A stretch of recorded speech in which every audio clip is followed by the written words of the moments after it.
Kia ora, welcome to Playmakers Rugby Stories, where each week we catch up with former and present players about their careers, their life in rugby, some great stories on and off the park. This week, it's former Hurricanes fullback Andre Taylor. Now, cast your mind back 10 years, and Andre was probably the most exciting new talent in Super Rugby. In 2012, scored 10 tries to top the competition and was the talk of the town.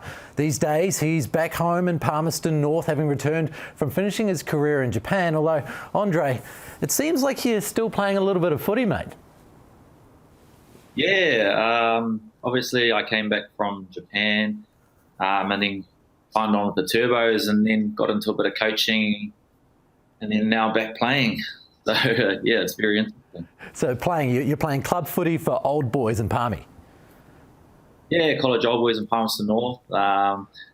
Halfway during the year, and I was coaching at the start of the year, but then decided I wanted to get back and playing. So I went back to college old boys, my bread and butter club, and yeah, trucking on well. You just missed it too much. You wanted the ball in your hands. You didn't want to tell people what to do. You just wanted to do it. It's quite frustrating when you're trying to tell somebody what to do and they're not doing it. So I thought I'd better get out there and show them how it's done. Yeah, you were a player coach, right, over at another club in fielding at the Yellows. How do you balance that? How do you be a player and a coach at the same time? That must be a pretty difficult gig. Yeah, I was lucky enough to play and coach last year with Fielders, an awesome club. But it was pretty difficult because obviously you want to play well and you want to do everything right, but you've also got to make sure that you're telling the other boys what to do as well. So I was lucky enough to be an assistant coach, so we sort of had a head coach that could have coached properly, so it made my job a little bit easier. So where you are now with playing your footy, is it you're happy to be playing at club level, or are you thinking that you're putting on the white and green again this year for Manawatu?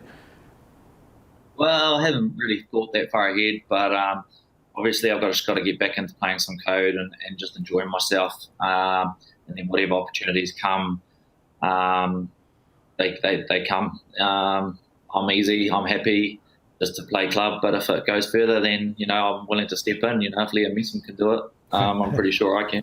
That means you've probably got another 4 years in you. Oh, mate, you never know. Age is just a number. But it's the forwards, isn't it? It's Liam Messam and Brad Thorne, Jerome Cater. These are the guys who are playing into their 40s. You backs have got to keep up when you get up to 33. Well, that's the thing, forwards don't have to run as fast.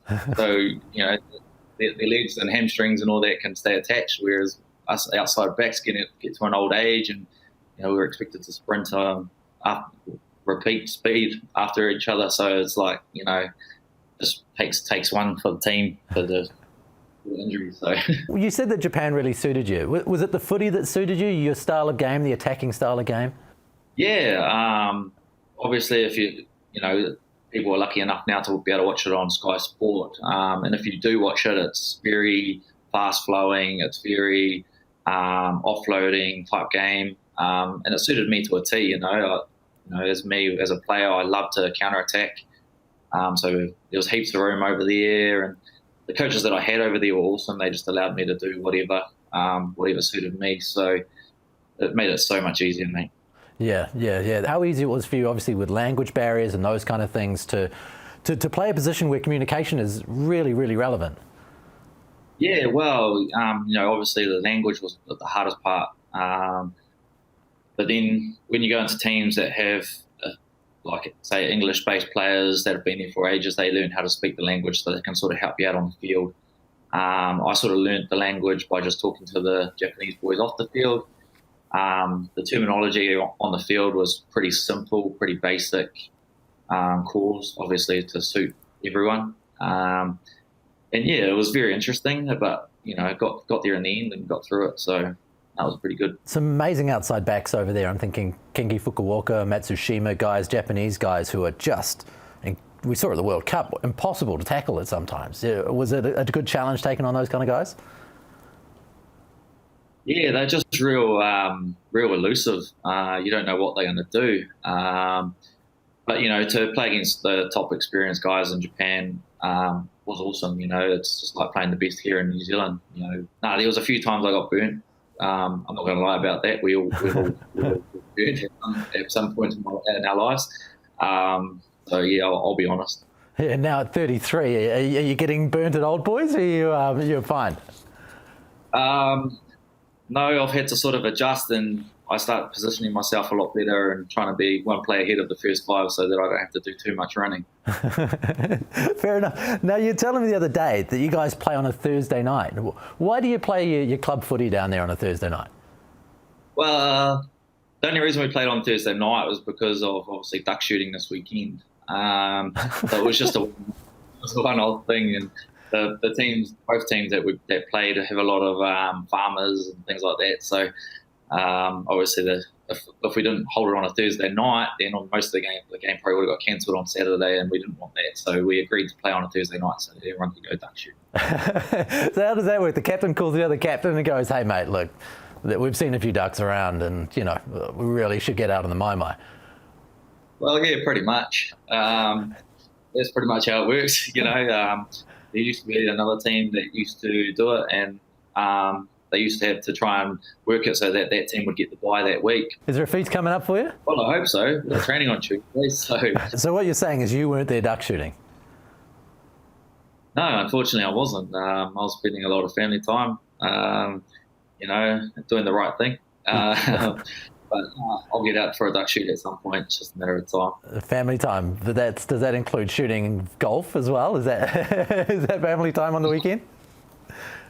Yes, golf is part of family time, but that's when my boy goes to bed, which is midday sleep. So I'll go out, play, and then I get home just as he wakes up. So can you fit 18 holes into a midday nap? That's because we play with carts. So it's lazy golf. We played a game in Wellington 10 years ago, and I was thinking about that when we were preparing for this. And my memory of your golf game is that you play with a massive hook almost, like you're well out to the left, and slice, and you go well out left over the trees and bring it back in.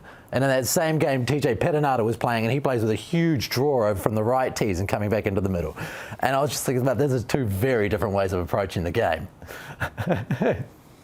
We've all got our ways, mate. It's not always like that. Some days you can be straight. Some days you can hit a draw. It's all about making sure that you're consistent. But, TJ was one of those guys who was very competitive, as always, as you can tell on the field. So he was always out there to try and win. And there was some good golf battles going on within the Hurricanes on our days off. So how competitive is it? Did you get a few off TJ, or in the most part, who was winning those games? When Bodie wasn't there, we had a chance, but when Bodie was there, it was pretty much him every week. But me and TJ, we went backwards and forwards every now and then. So we made it quite fun, if you know what I mean. Yeah, he's competitive at age. There's no broken clubs or anything like that when you've taken him down? Nah, no broken clubs. The only guy I know of is Ben May, who threw a pitching wedge up into a tree and apparently it never got found. So you get to replace Pratt's pitching wedge. Just hit a shot, must have been bad, and just threw his club. It's gone, and he couldn't climb it. Well, no, they couldn't look for it, but they couldn't find it. So Ben May had to replace the club. You came into first class footy at really young age. You were 18 years old. Were you still at high school? Yeah, I was still at Palmy Boys when I made my debut of those. So very lucky and very honoured.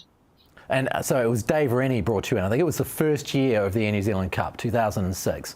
What was it like to be pulled in by a guy like Dave Rennie, who's been such a great mentor to so many young players coming up? What kind of words of advice did he give you? He just said, do what you do.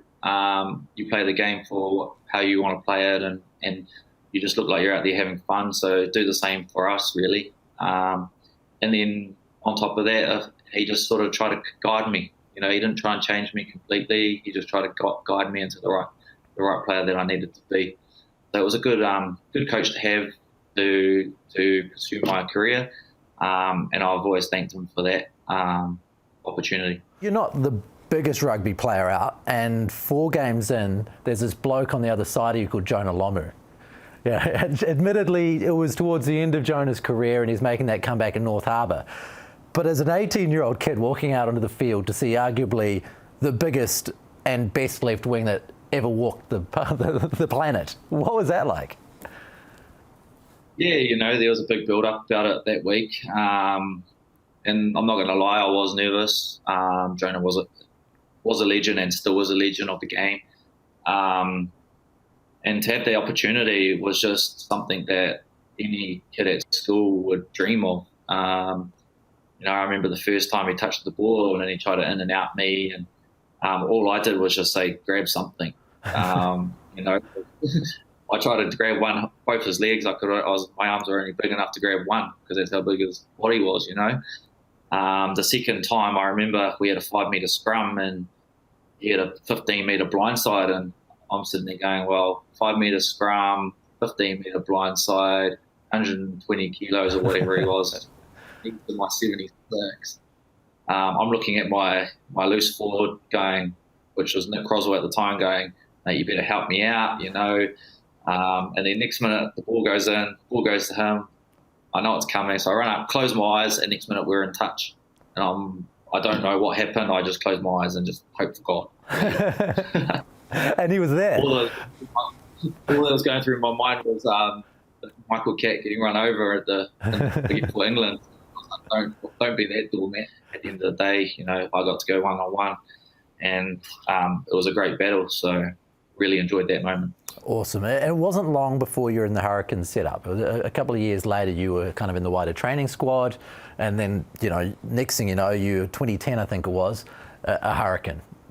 You come into that setup, and obviously players get mentors, people to look after them, and your bloke is Cory Jane. a guy renowned as a larrikin. Any funny stories there? How did he look after you?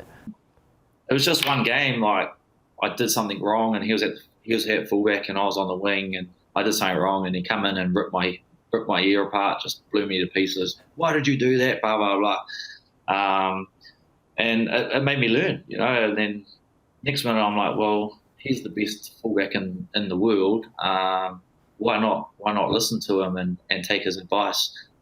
So I sort of jumped under his wing, and he sort of just jumped on board and pretty much taught me everything I needed to know to make me the player that I was, and when I finished playing. So, and you had to room with him a little bit. Yeah, we sort of roomed together pretty much every time. Obviously, for one, I used to have to get the treats. So whatever he wanted, I had to go to the shop and go get it and bring it back. And two, we sort of had the same routine. So we always had a midday sleep when it was a 7:30 game, and when you got somebody who has the same routine, it makes your game prep so much easier. Yeah, and apparently he says you don't snore, which makes you the perfect companion, because otherwise you'd lose that midday sleep. Well, yeah, obviously I don't snore, but then I've had mates say that I do, so it must have been just the lucky timing. Must be old age. What about the other way? Was his snoring keeping you up during that midday sleep? Oh, nah, he was pretty good, eh? He was pretty, when he was asleep, he was out to it. You wouldn't hear a bar of him. So what's he getting from the shop? What lollies is he getting you to get? Chocolate. Got to have a chocolate. There's got to be a chocolate in there and a fizzy. There's always got to be a fizzy. It was an interesting time to be a Hurricane, because in 2011 Mark Hammett came in and he cleaned house, didn't he? And he looked to overhaul the team, and some guys like Piri and Ma'a, guys who had been kind of part of that Hurricane setup for so long, went off to the Blues, and it kind of set up the new beginning where TJ and Bowden were running the show, and it was a complete overhaul. As a young player in that environment, how easy was it to get through that period where the guys who you'd look up to and now played with were going, and there was this new thing starting? Was that a tough period? Yeah, obviously those types of guys like Piri and Ma were part of the Hurricanes family for so long, and then for them just to disappear, not disappear, but sort of leave and join the franchise was quite difficult to take. But at the end of the day, we're all professional athletes, and we've got to move on some way. So whether it was Bodie running the show or TJ or young guys coming in, you just had to accept it really, and move on. Otherwise, you weren't going to perform that well. And you still had like a lot of old heads like Conrad Smith, obviously Cory Jane, and a few of the like Jeremy Thrush and all that, and then boards too. So there was still a lot of experience around. But yeah, you just got to move on and get on with it. And come 2012, it was the big year that I remember in your career as a Hurricane. You had an absolute cracker and the team was starting to get going. What do you remember about 2012? And you scored 10 tries, you were the top in Super Rugby, you were counter-attacking like an absolute genius, you were beating people on the outside, things were happening. What led to that point where you guys are in such a good place and you were playing that footy? I think it was just getting told to play how I like playing footy. I was always a runner of the ball, always looked to run first and then kick second. And then having the confidence around me, Jules was coming into form as well. Cory was on the other wing who sort of made everything so much easier for me with the positional players we talked about earlier. And then obviously when you got the backing of your coaches, that helps, dramatically. So when the confidence is high, you can just start rolling and start enjoying what you do. Yeah, I remember one game in particular. I think it was the game against Auckland, which is the game we're going to play after this. You guys won 26-25. It was last minute. There was a try. It was a big win. Do you remember all those games, those little details of what happens in those particular games, especially big wins like that? Yeah, I remember that exact game. I think Bowden Barrett had a bit of a dummy and then found a gap and then offloaded to Snakey who scored, and then Bodie kicked the penalty, kicked the conversion to win the game, and we were behind most of that game. And the boys just dug deep and ended up coming away with the win. But it's little moments like that in games that you remember forever, and it's not always the big ones. So. No, that was a very good game, that one, and it was good to walk away with the win. Yeah, 100%. And most of the time after you finished your tries in particular that season, there was a try celebration. Tell me about how you ended up doing the Dougie as your try celebration. What was going on there? Just the heat of the moment. Jules had done it. TJ had done it.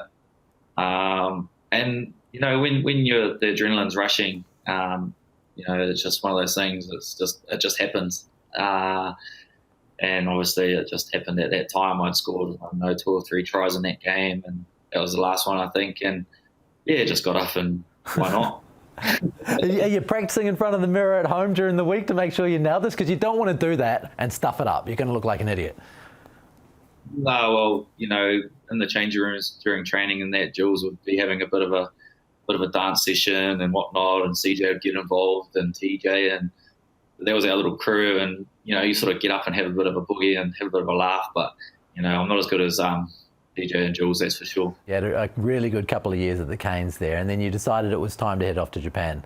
Why did you end up moving on? Because there was a lot of chatter about you for a couple of years that you were right on the verge of that black jersey. Yeah, that was something that came into my mind. It was the black jersey. Obviously in 2012 I had a great year, and it was probably some of the best rugby I've ever played in my life. And to not make it was quite disheartening. But as every rugby player grows up and want to be an All Black, not everyone can be. So I made a decision to how long do I chase the black jersey, or how long do I go over and try something different. So obviously I ended up going over to Japan, and yeah, it just flowed from there, and now I'm back home and loving life. So didn't achieve what I wanted to in life, but not everyone's going to be an All Black. So it's just one of those things you've got to take on the chin. So you're philosophical now, but at the time when you went to Japan, were you able to be this philosophical like you are now? Yeah. Like, you just got to take things on the chin. It's the same thing in Japan. I was in the development team for the Japan international side. A couple of injuries, and you miss out. So those are the things you just got to take on the chin, and that's just part of rugby. you can either bounce back harder or you just go the other direction and not try as hard. But I still walk around with a smile on my face, and now all I'm trying to do is help out others. Let's talk about that. What are you doing? What is your career right now as far as helping out others? So at the moment, I'm working at my local school that I went to, which is Ashley School in Palmerston North, as a sports coach out there. I teach kids how to catch, throw, run, balance. Teach them how to use teamwork, and then I train them to play against other schools around the community and around Palmerston North. So, very awesome job. Love it. The kids love it, and I'm just trying to get kids more involved in sport and try and get them off technology. It's a hard task, but you've got to start somewhere. How do you go about doing it? Well, I sit down with the principal first, and we sort of talk about how we want to, what we want to achieve for the year. And then at the end of the day, you just got to try and get games that suit kids. And you've got to split kids up into different groups, like the more advanced kids, put them all together so that they can play. The lower kids, pull them aside, put them all in one group so that they're confident in playing with each other. Because obviously if you've got like a real experienced kid with a non-experienced, that non-experienced kid's not going to enjoy it. So it's making sure that you get the balance of the right players and the right teams and whatnot. So you've got to balance participation and enjoyment with then also taking the people who want to be more elite and give them the skill set as well. So you've got kind of multiple reasons for doing what you're doing. Yeah, I've got a big job to do there at the school. So I'm trying to help out all sorts of kids, whether it's their first year, whether it's kids that don't even like sport, just trying to encourage them to try something to get them out running, or even just to touch a ball.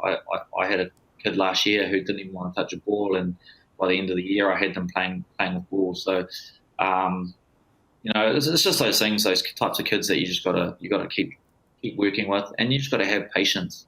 You can't go in too hard, you can't go in too soft. You just got to make sure you have a good tone and voice of how you speak to them and things like that. How did this project come to be? How did you become involved in this? Yeah, so obviously my last year with the Turbos, when I got back from Japan, I got asked to head out to Ashley School and just do some rugby stuff with some of the kids at lunchtimes on my days off. And they were happy with the job I did there. And yeah, they just approached me to see if I wanted to take it further. And obviously I accepted the role, and now we're sort of working really hard to try and achieve some goals going forward. And this is the school that you went to as a kid too, so there's quite a cool connection. Yeah, it was something that I never ever thought would happen, going back to where I grew up and giving back to where I was, But now I love it. The kids there are awesome. They've got a lot of respect for me, and I'm getting a lot of respect for them. So it's an awesome school, great school, and I think another couple of years, I'm pretty sure that school will be competitive in some major inter-school competitions going forward. So your role, is that the kind of role you think that should be spread across all schools? Oh, I think it's awesome. I do really think that other schools should push for something similar. I just think it's beneficial for the kids. Obviously, you got your classes and trying to find time in your day to try and get out to sport. But, kids need sport. Kids need to be running around. They need to be doing those types of things, because that's, as a kid, I grew up climbing trees at school and things like that. And these days you don't see that. So sport is something that I think needs to be looked at primary school and intermediate. When I first got there, I had kids that couldn't even throw a ball. You know what I mean? So what are we doing at home to try and help this and things like that? So that's what goes through my mind, is what's going on at home. Are the parents spending time with their kids? Do kids have the right equipment at home to even get into throwing a ball? So those are things that I'm looking at, and I think we need to look at as a nation. In the meantime, you can teach your little fella to play some golf as well. Oh, mate, tell me about it. He's outside hitting golf balls for about an hour every night.